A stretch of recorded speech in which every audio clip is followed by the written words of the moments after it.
Edición número 670 de Entre Ustedes y Nosotros. La humanidad hoy está pasando por un momento muy duro, horas muy aciagas están ensombreciendo nuestro planeta a partir de un virus que se ha diseminado a lo largo y a lo ancho de él, conocido como el coronavirus COVID-19, que ha producido, además de la cantidad de miles y miles de infectados que hay, una cantidad pavorosa de personas que lamentablemente han fallecido. Y esto realmente va a ser un antes o un después. Yo creo que va a dar un giro copernicano en las relaciones internacionales, en el modo de relacionarnos con el planeta, en esta globalización que prácticamente había llegado para quedarse y que hoy realmente vemos que también, quizás fruto de ella, ha generado que también una epidemia se globalice. Y creo que en este sentido también va a alterar la forma de hacer política. Nos damos cuenta lo pequeños que somos cuando un virus microscópico, pero llevado a la enésima potencia, puede hacer tantos estragos en los seres humanos. Y paralelamente también lo que advertimos es que la imposibilidad de que rápidamente se pueda llegar a obtener algún medicamento o alguna vacuna que pueda prevenir o conjurar esa pandemia, esa epidemia universal que hoy se enseñorea y que afecta obviamente a todos los países del mundo. Fijémonos que ni la gripe A había tenido esta intensidad, habida cuenta que no había afectado a tantos países, sino a una treintena de naciones. Este virus, en cambio, no hay país en la Tierra que haya quedado fuera del alcance del mismo.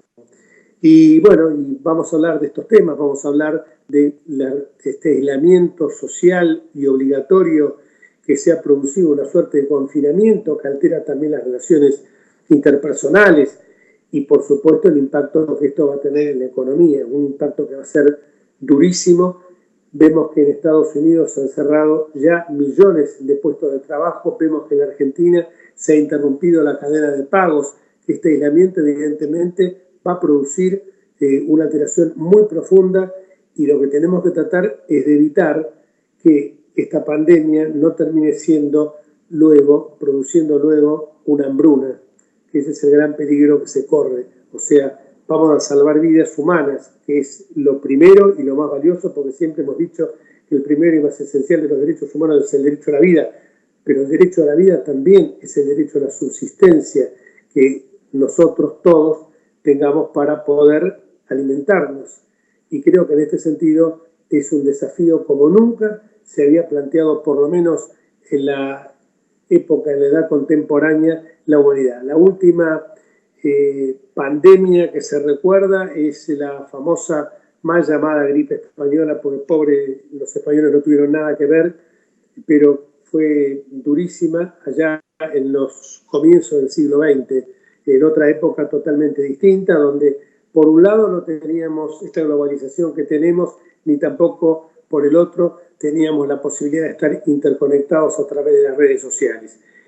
Esto por un lado es bueno, y por el otro lado tiene sus complicaciones, porque también lo que llamamos nosotros la infodemia, que es el exceso de información que la gente hoy tiene, hace que ante un virus absolutamente desconocido, hace que la gente esté también generando en muchos casos un sentimiento de pánico, un sentimiento de incertidumbre, porque nadie está exento, ni los grupos de riesgo, ni los que no son grupos de riesgo, de que la enfermedad nos alcance. Vamos a hablar con especialistas hoy que, por supuesto, con mucha más enjundia de la que puedo tener yo, nos van a ilustrar sobre este tema.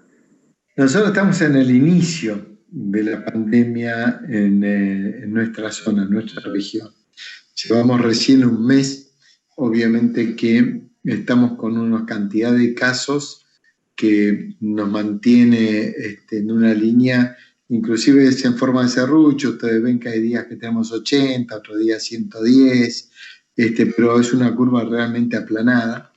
Lo esperable en las próximas semanas, quizás 3, 4 semanas, que nosotros dupliquemos, tripliquemos los casos por día, inclusive un poco más, pero siempre esa cantidad de casos no está superando la oferta que nosotros podemos tener de nuestro sistema sanitario.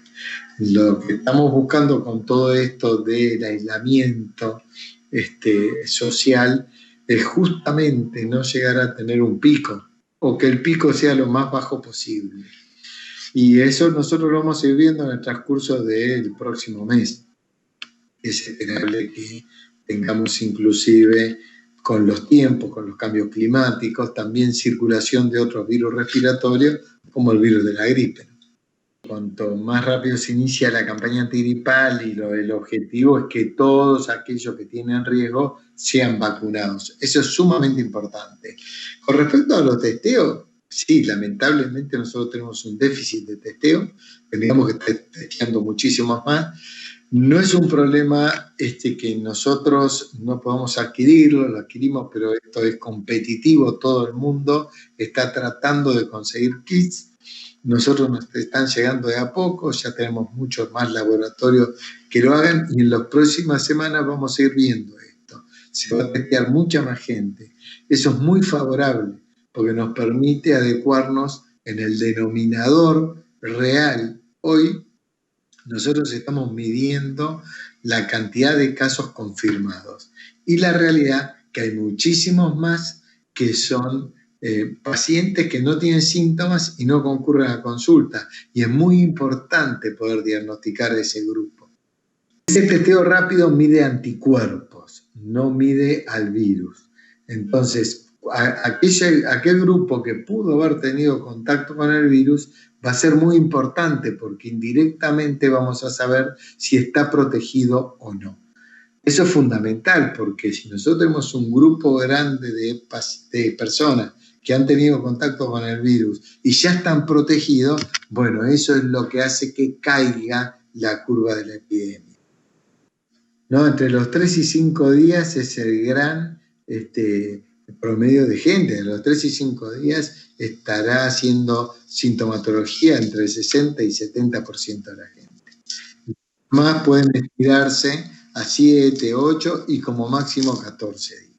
Se podrá volver a contagiar en contacto con otra persona más adelante. Por eso es importante nosotros respetar estos tiempos, estos aislamientos. Pero todo aquello, porque el virus está circulando libremente, todos aquellos que tuvieron contacto con el virus la semana pasada, es probable que durante esta semana tengan síntomas. Y todos aquellos que tuvieron contacto hoy, en una semana, 10, 14 días, tengan síntomas. El aislamiento tiene que ser estricto y nosotros tenemos que tener en cuenta que esto se termina, las epidemias se terminan, no es para siempre esto, pero ese aislamiento que se va a ir flexibilizando, debemos respetarlo por mucho más tiempo con la gente de riesgo, los adultos mayores, los enfermos crónicos. Y cuando se empiece a flexibilizar y los grupos más jóvenes puedan estar interactuando, siempre a 2 metros de distancia, siempre la higiene de las manos, que son los grandes transportadores del virus hacia la cara, siempre teniendo cuidado y no teniendo contacto con los adultos mayores, siempre respetando esas conductas sociales. De ninguna manera hacer reuniones, de ninguna manera va a haber la apertura para show, juegos de fútbol, ni nada de eso, que va a ser lo último que se va obviamente a flexibilizar. Pero con esos cuidados creo que vamos en el camino correcto. Damos fe, pero sobre todo asesoramiento y seguridad en los momentos más importantes de tu vida. Asesórate antes con un escribano. Es un mensaje del Colegio de Escribanos de la Ciudad de Buenos Aires. El Colegio Profesional Inmobiliario auspicia este programa. Colegio Profesional Inmobiliario, cada vez más profesionales. ¿Conocés los planes de salud de Andar, la obra social de los viajantes vendedores? Planes para empleados en relación de dependencia, monotributistas y particulares. Solicita un asesor comercial al 0810-345-0184. Digamos que lo estamos viviendo nosotros médicos que estamos en primera línea con bastante tensión. Fue como un tsunami que ninguno se lo esperaba. Desde el punto de vista sanitario, en mi caso particular tengo un montón de colegas infectados. Así que digamos que estamos muy expuestos al tema del contagio. La Toscana como la Lombardía. La Lombardía es la región por excelencia desde el punto de vista sanitario. Ellos tuvieron tantos casos porque hubo diferentes brotes en diferentes partes de la Lombardía. Porque no es solamente los 2 chinos que llegaron a Codogno o el alemán que llegó e infectó. El tema es que Milán, que es la capital de la Lombardía, es una ciudad muy grande, donde están los aeropuertos y donde llega gente de todo el mundo, donde hay mercados, donde hay fieras, donde hay eventos. El tema es que aquí es ya desde el 10 de marzo que existe la cuarentena total. Digamos que hemos llegado al pico máximo, pero de este pico no bajamos. Estamos en un plató que se pensaba que podría haber sido, hubiese sido más corto, en cambio se está alongando demasiado este plató. Así que seguramente estamos siempre en la fase 1 y creo que la fase 1 se va a prolongar hasta 15-20 de abril. El gobierno nos dio las indicaciones que para Pascua, que la Pascua ahora es el domingo, acá también está la Pascueta, porque el lunes también es fiesta aquí, tenemos que estar todos en casa. La evolución de la enfermedad desde el momento del contagio, que se desconoce con exactitud cómo y dónde fue, hasta los primeros síntomas, si bien hay 14 días de plazo en cuarentena para que pueda manifestarse la enfermedad o los síntomas, ¿es más frecuente que los síntomas aparezcan el segundo, tercer día, cuarto día o que aparezcan más cerca del 14? Generalmente o los síntomas se mantienen leves, con un poco de tos, con un poco de fiebre, pero hay muchos, y lo vimos muchos de mis colegas, uno que estuvo internado en terapia intensiva, prácticamente él hizo ¿cómo le puedo explicar? El agravamiento de su situación clínica después de 12 días de estar en casa. Hasta 12 días tuvo fiebre. Así que dicen que si uno llega al día número 12 o al día número 14 y llega ahí, digamos, bien estable, es muy factible que después haya una regresión de la enfermedad.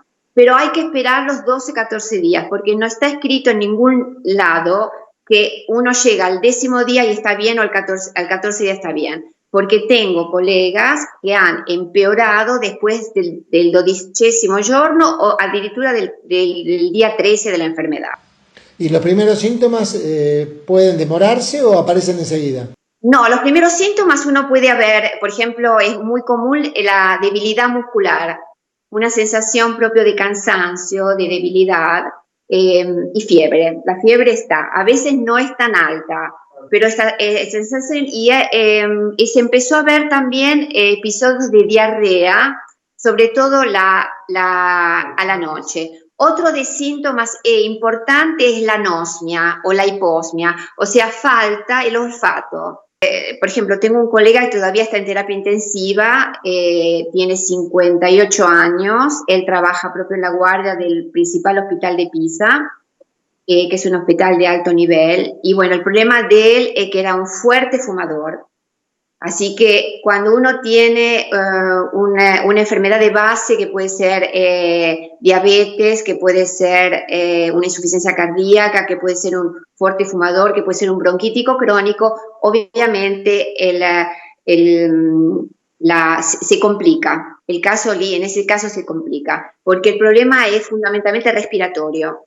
El porcentaje de fallecidos es alto, pero prácticamente digamos que en la población joven, hablamos de joven hasta 40, 45 años, es el 1,2% de los muertos. El resto es en pacientes ancianos. Es lo que se hace mucho la comparación con Alemania, porque en Alemania la edad media de los que tuvieron positivos al COVID-19, la media son 43 años, 45, contra los 63 de Italia, porque en Italia, usted lo sabe bien, la población de ancianos es muy alta y aparte está el tema que la grande mayoranza de los ancianos todavía viven con sus hijos y viven con sus nietos, de estas grandes familias.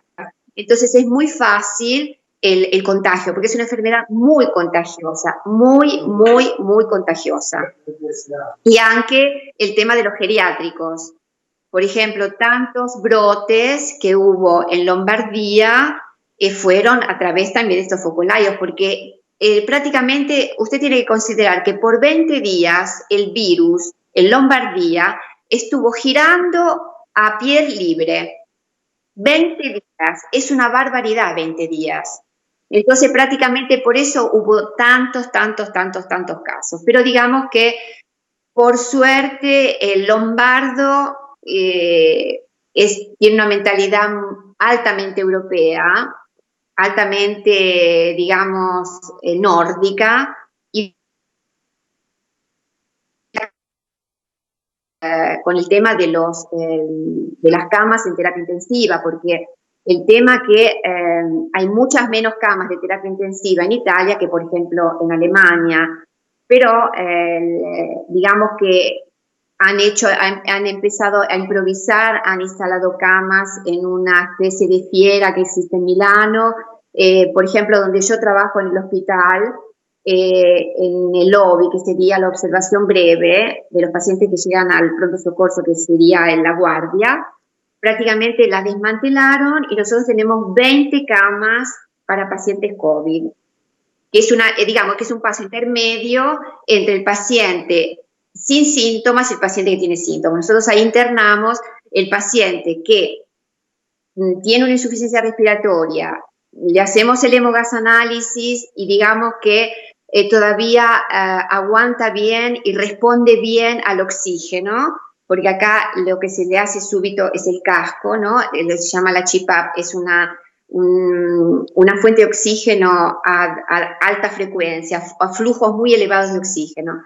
Y bueno, si el paciente con eso estable, uno lo deja ahí. El tema es cuando el paciente, después de tanto tiempo, empieza a empeorar y requiere la intubación.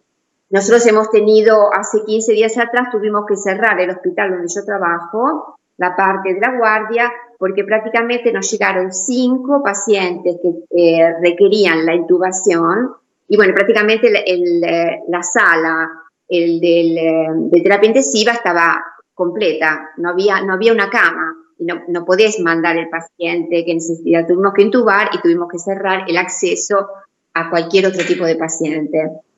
Digamos que el test principal, que no lo va a tener ninguno, es el tampón, ¿no? El hisopado. Ese es fundamental. Digamos, es el punto cardine, el principal. Respecto al test en el suero, se hace también, aunque digamos que sería un método indirecto para ver si un paciente está infectado o no. Lo empezaron a hacer hace pocas semanas, aquí yo hablo de la Toscana, más seguramente existe en Lombardía, donde prácticamente sirve aunque para diagnosticar si una persona está infectada. Lo han hecho colegas míos, así, porque hay colegas míos que pertenecen a un tipo de sindacato, el sindacato se los ofrecía gratuitos, y bueno, ellos fueron y así, oh sorpresa, una colega mía era positiva.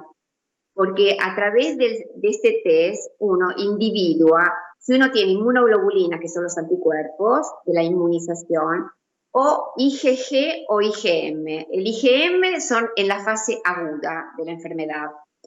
Efectivamente, mi colega, cuando le dieron la respuesta que te la dan enseguida, en el arco de un par de horas, encontraron estas inmunoglobulinas M. Así que ella estaba infectando.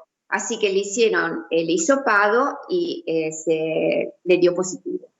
El tema de la IgG es un poco discutido en este momento, porque es una cosa muy nueva, porque los virólogos han dicho que muchas veces la IgG, las inmunoglobulinas de tipo G, que es la que te permite decir que estás inmunizado, uno capaz que le da positivo, pero corresponde a un otro tipo de coronavirus, porque el coronavirus, lo que está provocando esta pandemia es el COVID-19, pero el coronavirus es una gran familia. Entonces, por ahora, digamos que es siempre en fase experimental, pero sé que en Lombardía están probando a inyectar en pacientes graves el suero de pacientes que se curaron para ver si con estas inmunoglobulinas se puede contrarrestar la enfermedad. Es un poco lo que sucede con el tétano, ¿no? A veces llega el paciente que viene con una herida fea, uno le pregunta si está vacunado y dice el paciente que no está vacunado, nosotros lo que proponemos es el suero, las inmunoglobulinas para tapar, para contrarrestar la hipotética infección. Así que eso lo están probando en Lombardía, como en Lombardía también están probando la ozonoterapia, que dicen que estuve leyendo los últimos trabajos que han hecho, que sobre 36 pacientes graves que tenían en reanimación, 35 mejoraron. O sea, prácticamente la ozonoterapia. La ozonoterapia es la terapia prácticamente que se hace para algunas enfermedades, como por ejemplo cuando uno tiene una intoxicación de monóxido de carbonio, ¿no? de fumo, es ¿cómo le puedo explicar? Un aparato particular que da oxígeno a altos flujos a nivel de todo el cuerpo, y digamos que ellos vieron que en estos pacientes evitaron de trasladarlos en terapia intensiva. O sea, no evolucionaron en sentido negativo, mejoraron. Solamente uno terminó en terapia intensiva. Pero digamos que esto también está en fase experimental. Por ahora, como tratamiento, digamos, fundamental que están haciendo ahora todos los pacientes con COVID-19, en fase inicial es el paracetamol para la fiebre, la hidrocloroquina, que funciona muy bien, que es un antimalárico, que se utiliza para la malaria, y actúa muy bien sobre la inflamación de la neumonía que da bilateral de esta enfermedad. Después están dando, que esto también lo están incluyendo en los últimos protocolos, los anticoagulantes, porque han observado, haciendo las autopsias en pacientes muertos por COVID, que a nivel de los vasos de los pulmones están repletos de coágulos. Entonces, el paciente que empieza con fiebre, que tiene tos, que tiene insuficiencia respiratoria, nosotros le damos el antibiótico, que el antibiótico número 1 en este momento es la acitromicina, la hidrocloroquina, que es el antimalárico, el paracetamol para combatir la fiebre y el anticoagulante. En terapia intensiva también, ellos hacen los antivirales, que son los que se utilizan para el HIV, ¿no? El HIV. Exacto, pero digamos que en este momento la terapia principal y el cortisone, el corticoide, es fundamental porque el corticoide, siendo un antiinflamatorio, actúa mucho sobre la fase inflamatoria del pulmón, porque el problema del respiro, de la insuficiencia respiratoria grave de estos pacientes, es la grande inflamación que tienen a nivel del pulmón. Llega un momento que los alvéolos, donde se hace, digamos, el intercambio entre oxígeno y anhídride carbónica, el intercambio no lo hace más, quindi el paciente no respira. Y las radiografías de estos pacientes son terribles. Nosotros ya con nuestra experiencia vemos un paciente lo visitamos, le hacemos la radiografía o la ecografía del tórax, que también es muy importante y hace diagnosis, le hacemos el hemogas análisis. Cuando vemos la radiografía o la tomografía computada, sin todavía tener el resultado del tampón, 99% es COVID-19 positivo. Porque la pulmonitis, la neumonía bilateral que da es igual para todos. Y lávense las manos, lavarse las manos continuamente. Y más test hacen, más hisopados hacen, seguramente digamos, la evolución en positivo la van a ver. Y hay que tener paciencia. Todas estas explicaciones, por supuesto, con un poderoso conocimiento profesional y científico del tema, solo queda señalar de que al virus lo frenamos entre todos. Y las restricciones que ya se habían impuesto en un momento, ni mucho menos el aislamiento general obligatorio, son medidas que evidentemente nos pueden parecer simpáticas, pero en este momento son imprescindibles. Todos debemos contribuir para que haya el menor número de contagios posible. Permanezcamos en nuestras casas, no busquemos atajos, pensemos que la única vacuna que tenemos es el agua, es el jabón y por sobre todas las cosas es nuestra conducta. De esto depende que podamos salvar muchas vidas y creo que con la participación de todos lo vamos a lograr. Y nos vamos hasta el próximo encuentro entre ustedes y nosotros. Gracias.